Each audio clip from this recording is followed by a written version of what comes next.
वळूयात पुढच्या बातमीकडे। रोहित पवार यांना आता पक्षात पद हवंय।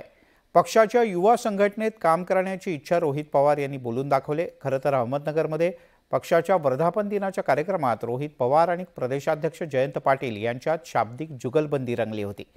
आता रोहित पवार यांनी पक्षात जबाबदारी मागितली आहे।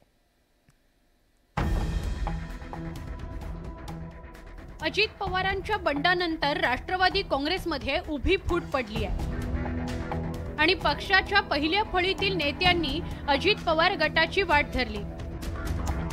शरद पवारांसोबत काही मोजकेच आमदार आणि नेते उरले। अजित पवारांच्या बंडा दरम्यान रोहित पवारांनी मात्र आजोबा शरद पवारांची साथ काही सोडली नाही। पहिल्या फळीतील बहुतेक नेते पक्षाबाहेर गेल्यामुळे आता रोहित पवारांनी पक्ष संघटनेवर लक्ष केंद्रित केलंय। आमदार रोहित पवारांना पक्ष संघटनेत पद हवंय तशी इच्छा त्यांनी जाहीर केली आहे। पद पार्टीचं कुठलंही माझ्याकडे नसल्यामुळे तिथं निर्णय घेणं हे कधी कधी अवघड होतं आणि ही भूमिका आदरणीय पवार साहेबांना त्या ठिकाणी मी बोलून दाखवलेली आहे, ती त्यांना मान्य सुद्धा आहे। येत्या काळामध्ये जयंत पाटील साहेब असतील, सुप्रियाताई असतील, आदरणीय पवार साहेब असतील, जो कुठला निर्णय घेतील पदाच्या बाबतीत माझ्या बाबतीत मी तयार आहे। नुकत्याच पार पडलेल्या लोकसभा निवडणुकीत शरद पवारांच्या राष्ट्रवादी काँग्रेसने घवघवीत यश मिळवलंय। 10 जागांपैकी 8 जागा जिंकून शरद पवारांनी आपली राजकीय ताकद दाखवून दिली आहे। पण लोकसभेतील यशावरून रोहित पवार आणि जयंत पाटलांमध्ये जाहीर वाद रंगला होता। अहमदनगरमध्ये झालेल्या पक्षाच्या वर्धापन दिनाच्या कार्यक्रमात हा वाद उफाळून आला होता। लोकसभेतील राष्ट्रवादी काँग्रेसच्या कामगिरीचे श्रेय जयंत पाटलांना देण्याचा प्रयत्न केला गेला। जयंत पाटील किंगमेकर असल्याचे बॅनर लावण्यात आले होते। त्या बॅनरवरून रोहित पवारांनी जयंत पाटलांना घरचा आहेर दिला होता। लोकसभेतील विजयाचे श्रेय हे शरद पवार आणि कार्यकर्त्यांचं असल्याचं रोहित पवार म्हणाले होते, तर जयंत पाटलांनी त्याच कार्यक्रमात रोहित पवारांना जाहीर उत्तर दिलं होतं।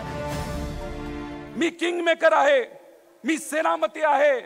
अहो, 1-2 सेनापतीचं हे काम नव्हतं। महाराष्ट्रामध्ये असणाऱ्या तुमच्या सारख्या सामान्य त्या ठिकाणी जे कार्यकर्ते त्यांच्यामुळे हा यश मिळालेले, कुणी एका दुसऱ्या नेत्यामुळे नाही। माझे महिने अनेकांनी मोजून झालेले आहेत। आता माझे महिने 4 महिने मोजू नका, मी करतो व्यवस्थित। आणि जाहीर ट्विटरवर वगैरे बोलायचं जरा बंद करा।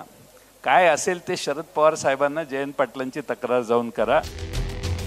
या वादानंतर रोहित पवार पक्षाच्या प्रदेशाध्यक्ष पदासाठी इच्छुक असल्याची चर्चा सुरू झाली होती, पण आता रोहित पवारांनी त्यावर खुलासा केलाय। जो विषय प्रमुख पदाच्या बाबतीत त्यात मी स्वतः इच्छुक नाहीये, अजिबात नाही। कारण का त्याच्यामध्ये जयंत पाटील साहेब चांगलं काम करतच आहे, त्यांच्या मार्गदर्शनाने खाली काम करायचंय।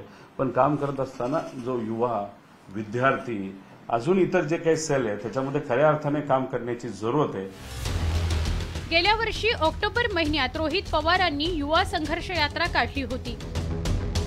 प्रदेशाध्यक्ष जयंत पाटलांना अंधारात ठेवून रोहित पवारांनी ही यात्रा काढल्याची चर्चा त्यावेळी रंगली होती।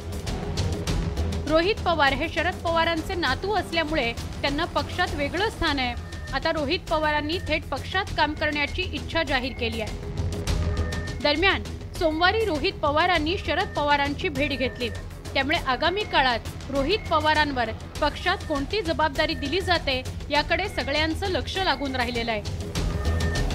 Bureau report, news 18 Lokmat.